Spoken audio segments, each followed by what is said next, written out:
Now we want to create our own VPC by using Wizard. There are two methods of creating the VPC. One is by using Wizard, which is easy. Then another method is customize method, which is a little bit difficult. We are going to discuss both, but here we are going to discuss how to create VPC using Wizard. In our case, we want to create one VPC as shown in the diagram. Now in our case, we are going to name our VPC as our VPC, and we want to give the addresses 10.0.0 slash 16. That means we want this should be our private address range. Then what I want to have two subnets, and one subnet is going to be public subnet. We will call it this as pub1 subnet, and it will be having the addresses 10.0 1.0 slash 24. That means we are dividing this network into subnets. So this is one big network. We are subnetting.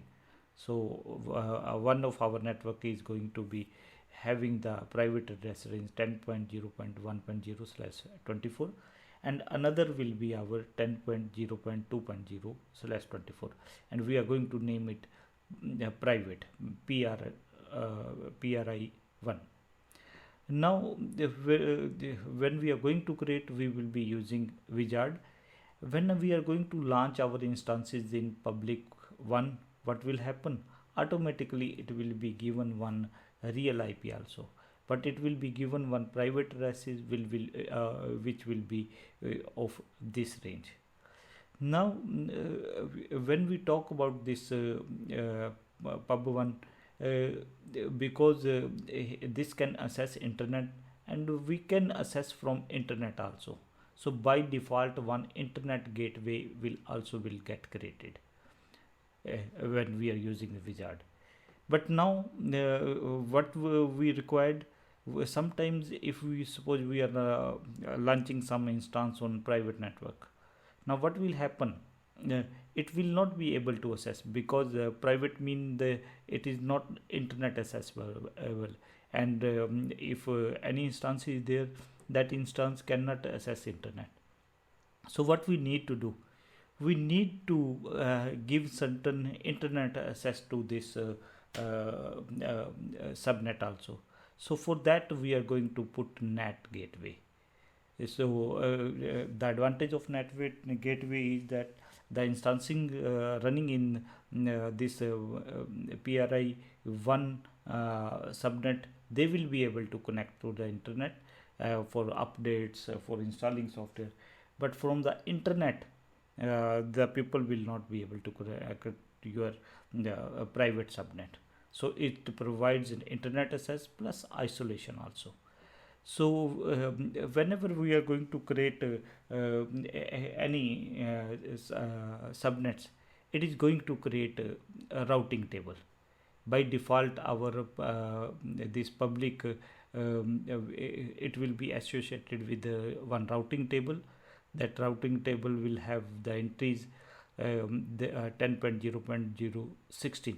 That means for local, that means if these subnets wants to communicate, then they are going to use this route.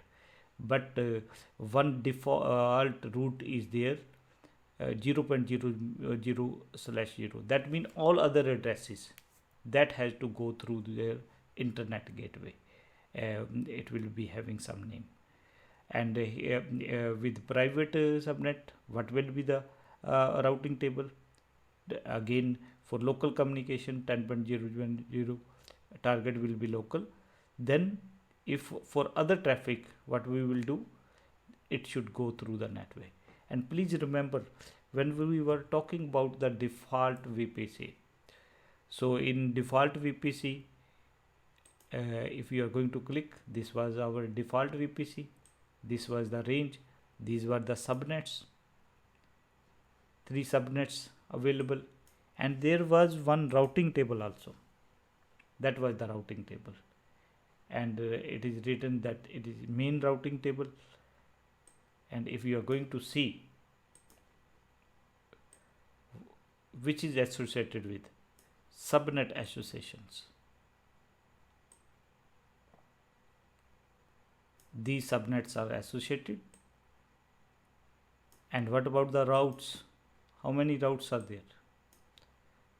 So if you are going to look at this, it is showing that in this routing table, by default 172.1.0.0/16 local, and rest of the traffic is going through internet gateway. So this is your internet gateway. So that is your internet gateway.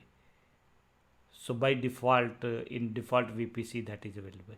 But in our case, when we are going to create that by using Wizard, it is going to create internet subnet ourselves.